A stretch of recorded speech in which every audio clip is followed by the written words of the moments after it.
Hello tout le monde, j'espère que vous allez bien, bienvenue dans cette nouvelle vidéo et comme vous avez pu le voir dans le titre aujourd'hui, on se retrouve pour mon point de vue sur la saga Twisted Tale Disney. Je sais, ça fait des années que je vous promets cette vidéo, vraiment des années, mais j'attendais de lire plus de tomes que ça, donc là j'en ai lu 5 mais je sais qu'il m'en reste pas mal à lire, donc ça fera le sujet de 2 vidéos, comme la vidéo Disney Villain by Serena Valentino. Donc je ne parle pas plus longtemps et je vous laisse de suite avec la suite de la vidéo. Juste un petit point avant que je vous présente les livres. Il faut savoir que cette saga-là, elle a été écrite par Liz Braswell et il y a beaucoup de tomes qui sont écrits par elle, mais il y en a certains qui sont écrits par d'autres auteurs qui doivent être en collaboration avec cet auteur-là. Et j'avoue que ces tomes-ci, j'ai été un petit peu moins emportée dans l'univers. Mais bon, c'était juste la petite aparté que je voulais faire avant de vous parler des livres. Le tout premier tome que j'ai lu, c'est Profondeur de l'océan by Liz Braswell. Donc c'est vraiment le premier, je crois, que j'ai acheté parce que j'étais pas partie sur celui de la Bête ou encore celui d'Aladin. Et c'est la couverture qui m'a plu en fait. Dans ces livres-ci, la couverture est vraiment juste, mais tellement dingue. J'aime vraiment beaucoup le décor, l'univers, vraiment j'adore. Je trouve que c'est vraiment très joli visuellement parlant. Donc c'est un livre des éditions Hachette Heroes et il m'a coûté 16,90 €.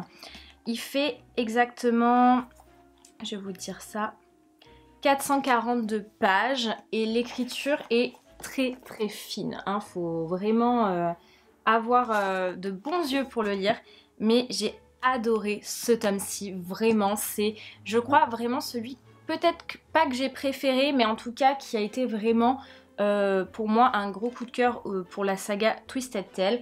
Donc je vous lis le synopsis et on en parle juste après.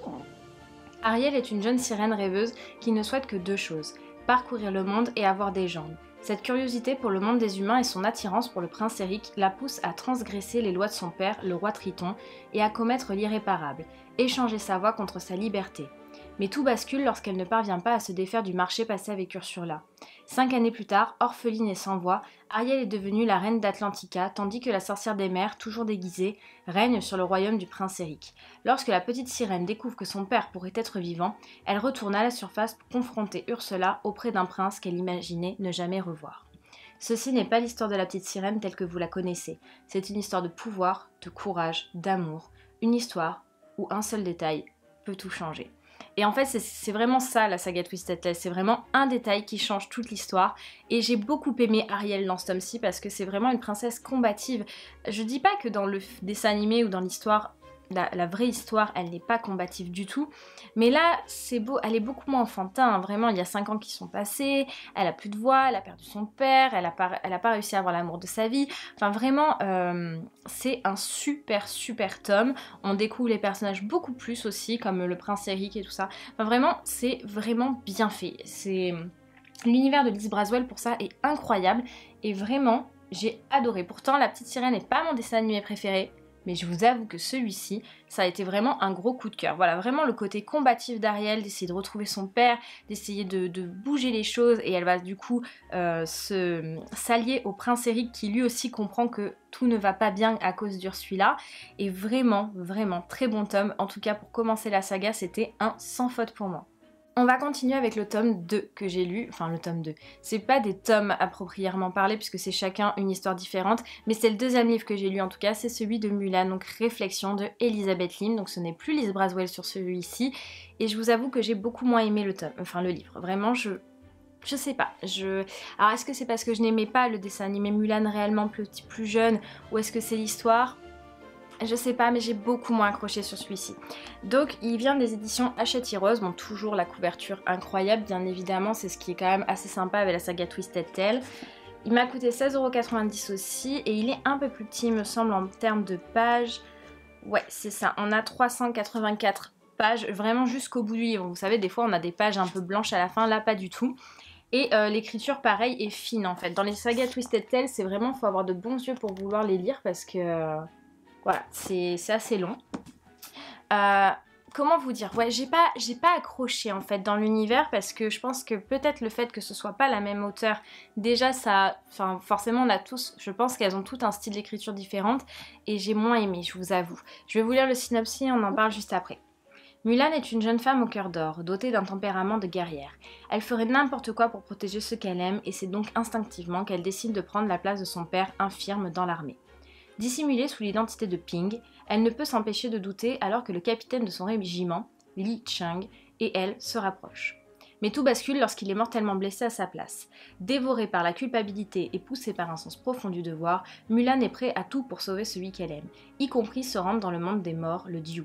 Avec l'aide de Shishi, le gardien de Cheng, la guerrière devra affronter une série d'obstacles insurmontables pour amener le capitaine avant le lever du soleil, où ils resteront prisonniers du Diu pour toujours. Ceci n'est pas l'histoire de Mulan telle que vous la connaissez. C'est une histoire de sacrifice, de courage, d'amour, une histoire où un seul détail peut tout changer. Voilà, je pense que ce que j'ai pas aimé en fait c'est tout simplement l'univers de Mulan parce que je suis pas dans cet univers là. Après j'ai beaucoup aimé quand même le fait qu'elle soit courageuse, qu'elle veuille sauver le capitaine, enfin voilà, j'ai quand même apprécié ma lecture, mais pas autant que sous les profondeurs de l'océan. Vraiment, j'ai eu beaucoup de mal à m'intégrer au tome. Voilà, je pense que c'est tout simplement parce que j'aime pas Mulan. C'est pas un de mes dessins animés préférés, c'est pas celui que je vais regarder plusieurs fois, vous voyez. Et je pense que c'est pour ça que j'ai pas accroché, et peut-être aussi parce que c'est Liz Braswell, parce qu'il y a dans les 3 autres tomes que j'ai lus, il y en a un qui est écrit par un autre auteur que j'ai bien aimé, et les 2 autres sont par Liz Braswell, et je pense que je préfère vraiment l'univers de Liz. Mais là, celui-là, je l'ai pas trop aimé. Je vous le conseille quand même parce que c'est quand même une saga qui est assez sympa, mais celui-là, non, pas trop. On va continuer avec le 3e livre que j'ai lu de cette saga, qui est celui de Blanche-Neige, donc Un jour mon prince viendra, de Jen Kalonita. Donc là pareil, ce n'est pas Liz Braswell, mais je l'ai beaucoup apprécié celui-ci. Voilà, je pense que ça dépend des tomes, mais celui-là, je l'ai beaucoup aimé. Donc, toujours pareil, la couverture assez incroyable, n'est-ce pas? J'aime beaucoup le côté où on voit la méchante reine comme ça, je sais pas vous, mais je trouve ça vraiment très très joli. Donc pareil, édition Hachette Rose, 16,90 €. Au niveau des pages, on est sur 378 pages. Oui, c'est ça, 378 pages. L'écriture est toujours pareil, comme je vous en ai parlé. Voilà, c'est une écriture beaucoup plus fine. Mais j'ai beaucoup aimé celui-ci. J'avoue que, en fait, ce que j'ai bien aimé, c'est que Blanche-Neige est beaucoup plus rebelle dans ce livre-là. Et, enfin bref. On va lire le synopsis, je vous en parle après. Le royaume est tombé entre les mains de la belle-mère de Blanche-Neige. Blanche fait profil bas au château, espérant tirer le meilleur parti de sa situation. Mais quand de mystérieuses informations à propos de ses parents refont surface et qu'un nouveau complot visant à la tuer tourne mal, Blanche décide d'agir. Accompagnée d'une bande de nains farouches, d'un prince qu'elle pensait ne jamais revoir et d'un inconnu énigmatique tout droit surgi de son passé, Blanche part en croisade contre la méchante reine pour récupérer son royaume. Aura-t-elle le pouvoir de vaincre un ennemi qui connaît le moindre de ses faits et gestes? Un ennemi qui ne renoncera pas, sous aucun prétexte, à conserver son trône, car la méchante reine ne reculera devant rien, quitte à abattre tous les êtres chers à Blanche. Ceci n'est pas l'histoire de Blanche-Neige telle que vous la connaissez. C'est une histoire de pouvoir, de loyauté, d'amour. Une histoire où un seul détail peut tout changer. Et c'est ce que j'ai beaucoup aimé. Vous voyez dans le synopsis, on parle d'un inconnu énigmatique tout droit surgi de son passé à Blanche-Neige. Et c'est ce que j'ai beaucoup aimé en fait. Dans ce livre, on redécouvre les personnages du dessin animé. Vous savez, dans le dessin animé, après c'est le premier dessin animé de Walt Disney, donc du coup il est un peu moins peut-être travaillé que les autres, même si c'est un magnifique chef-d'œuvre. On n'entend pas parler du prince, on le connaît beaucoup moins, on sait pas d'où il vient, enfin on ne connaît pas le passé de Blanche-Neige, et vraiment dans ce tome-ci, on a tout découvert et c'est ce que j'ai adoré, vraiment j'ai adoré. J'avais peur de pas l'aimer en fait. C'est vrai que Blanche-Neige, c'est pas pareil, c'est un dessin animé que je regarde, mais c'est pas un de mes préférés. On va dire que c'est pas la princesse que je préfère. Et je m'étais dit, bon, j'espère que j'aimerais quand même. J'ai été attirée parce que bah voilà, je lisais déjà la saga Twisted Tale, et puis parce que voilà, niveau couverture, vous savez que moi je flash au niveau des couvertures des livres. Mais plutôt pas mal quand même, je l'ai beaucoup aimé, vraiment. Même si c'est pas mon préféré de la saga pour l'instant, en tout cas dans tous ceux que j'ai lus.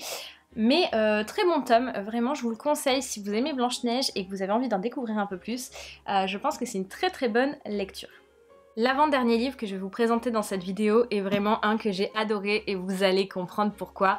Donc là on repart avec Liz Braswell et c'est Tout droit jusqu'au matin, c'est le tome de Peter Pan. Mais ça parle pas de Peter Pan. C'est Et si Wendy s'était rendue au pays imaginaire avec le capitaine Crochet. Vraiment, mais incroyable ce tome. Bon déjà la couverture, oui, vous vous en doutez, et puis Peter Pan, je ne pouvais que craquer. Donc c'est un livre pareil qui vient des éditions Hachette Rose, il m'a coûté 16,90 € aussi. Il est beaucoup plus gros celui-ci, il fait 476 pages et l'écriture est fine aussi, hein. Voilà, comme je vous ai dit, je vais pas me répéter à chaque fois, mais c'est une écriture très fine, faut avoir de bons yeux et pas lire dans le noir quoi.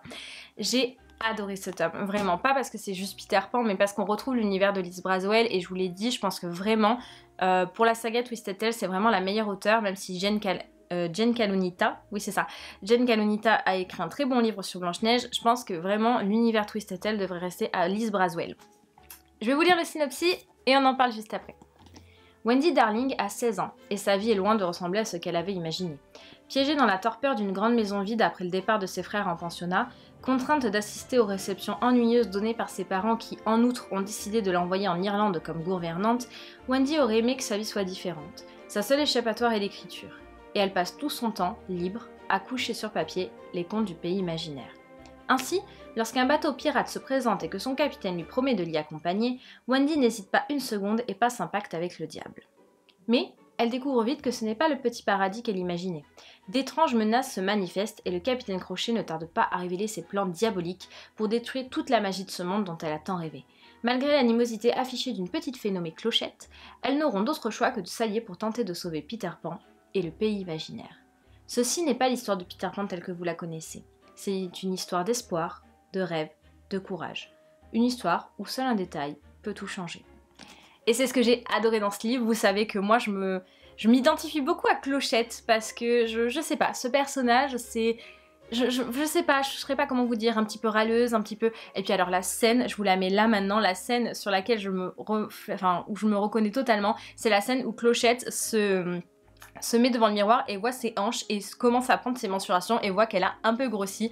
Vraiment ça c'est typiquement moi, je me vois dans cette scène. Donc enfin voilà, je m'identifie beaucoup à Clochette comme personnage Disney et ce que j'ai beaucoup aimé dans ce tome là c'est que du coup on découvre non seulement Clochette mais Wendy aussi parce que mine de rien, Wendy est un des personnages principaux du film, enfin du dessin animé Peter Pan, mais on la connaît pas plus que ça à part juste si ce n'est que c'est une fille qui raconte les histoires de Peter Pan à ses frères, qui va au pays imaginaire pour avoir un rôle de maman, mais on connaît pas plus tout que ça de sa vie et c'est ça que j'ai adoré. Bon, on ne voit pas trop Michel et Jean dans ce tome-là, enfin on n'en entend pas trop parler puisqu'ils sont en pensionnat, mais vraiment très très bon livre. Je trouve ça hyper sympa de pouvoir connaître d'autres personnages différemment. Voilà, c'est pas l'histoire de Peter Pan comme je vous disais, c'est vraiment... On apprend à connaître totalement Wendy et Clochette et en plus elles sont toutes les deux un petit peu féministes sur les bords dans ce livre, donc ça ne pouvait que me plaire. Donc oui, franchement... Vous vous en doutez bien que c'est un de mes tomes préférés de cette saga-là et que je ne peux que vous le conseiller. Et le dernier livre que je vais vous présenter dans cette vidéo, eh ben étonnamment c'est mon préféré. Vraiment, c'est mon préféré. Donc c'est pareil, c'est le tome, c'est Alice Braswell qui l'a écrit et c'est un joyeux non-anniversaire. Donc c'est le tome sur Alice au Pays des Merveilles. Je pensais pas l'aimer autant. Et en fait j'ai adoré. Vraiment.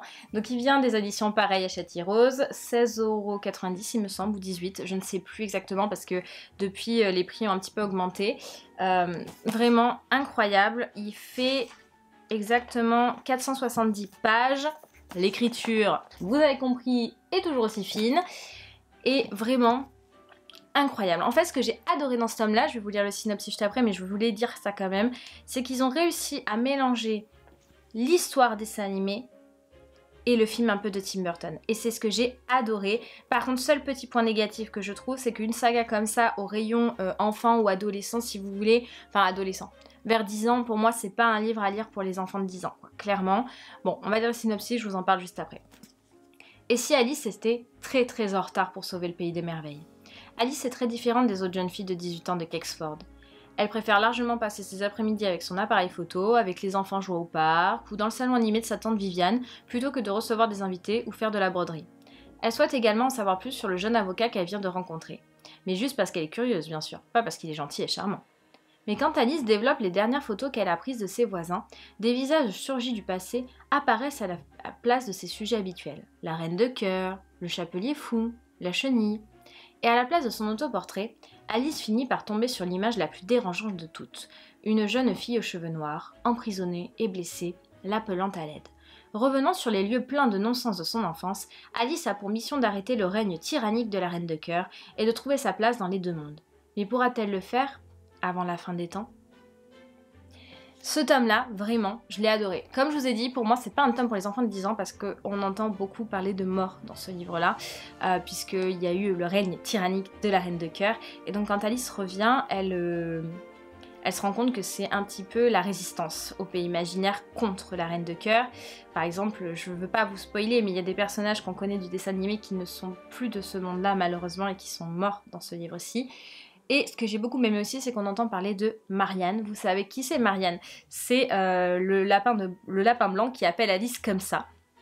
Et là, dans ce livre-là, on apprend qui c'est et je trouve ça vraiment génial. Et non, au-delà de ça, en fait, Alice est vraiment beaucoup mieux dans ce tome-là. On apprend à la connaître, on connaît un petit peu sa vie, enfin... Et il y a vraiment le côté pas que pays imaginaire, puisqu'en fait, elle s'endort et elle se réveille. Donc elle revient un petit peu dans son monde, un petit peu dans le pays des merveilles. Vraiment, en fait, ce livre-là est incroyablement bien fait.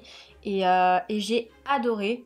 Vraiment, alors là je suis en train de lire Il était un rêve, donc c'est celui sur la Belle au bois dormant, je vous en parlerai plus tard, mais enfin dans la deuxième vidéo du coup, mais vraiment très très bon tome celui-ci, j'ai adoré, vraiment, je le trouve vraiment bien fait, vraiment bien écrit, en fait, on pourrait s'y retrouver vraiment dans le contexte actuel, si vous voulez, parce que vraiment, on se retrouve dans la vie normale et dans un pays qui est complètement imaginaire, et je le trouve vraiment bien fait. Donc vraiment, un très bon tome, et si vous aimez Alice au Pays des Merveilles, et que vous aimez peut-être plus la partie Tim Burton que la partie dessin animé, je peux que vous le conseiller, mais vraiment, très bon tome, et je pensais pas l'aimer beaucoup plus que celui de Peter Pan, mais vraiment, je crois que c'est mon préféré de la saga. Et voilà tout le monde, cette vidéo est terminée, j'espère qu'elle vous aura plu. Ça y est, je vous l'ai enfin faite, en tout cas une première vidéo sur cette saga-là. Dites-moi en commentaire si ça vous a plu d'avoir mon avis, si vous avez lu un petit peu la saga Twisted Tale et qu'est-ce que vous en pensez. Pour moi, carrément, conclusion, j'aime bien. Il y a certains tomes que je préfère et d'autres non. Je pense que Liz Braswell devrait écrire beaucoup plus tous les tomes que donner à d'autres auteurs, même si c'est cool parce qu'on peut découvrir d'autres auteurs. Je trouve qu'il y a certains tomes qui, voilà, comme je vous ai dit, Mulan, je suis vraiment pas fan. Mais bon, après vous connaissez mon amour pour la saga Disney Villains, et c'est vrai que après avoir lu Disney Villains, Twisted Tale c'est un peu plus compliqué. Parce que vraiment, voilà, même si l'histoire change et que j'adore, je crois que j'ai vraiment un coup de cœur pour la saga Disney Villains. Mais bon bref, c'est mon point de vue. Et voilà, j'espère que ça vous a plu. Si c'est le cas, n'oubliez pas de liker la vidéo, de la partager, de vous abonner à la chaîne si ce n'est toujours pas fait et d'activer la cloche de notification pour les recevoir quand mes vidéos sortiront. Et puis quant à moi, je vous fais d'énormes bisous et je vous dis à très vite dans une prochaine vidéo. Salut!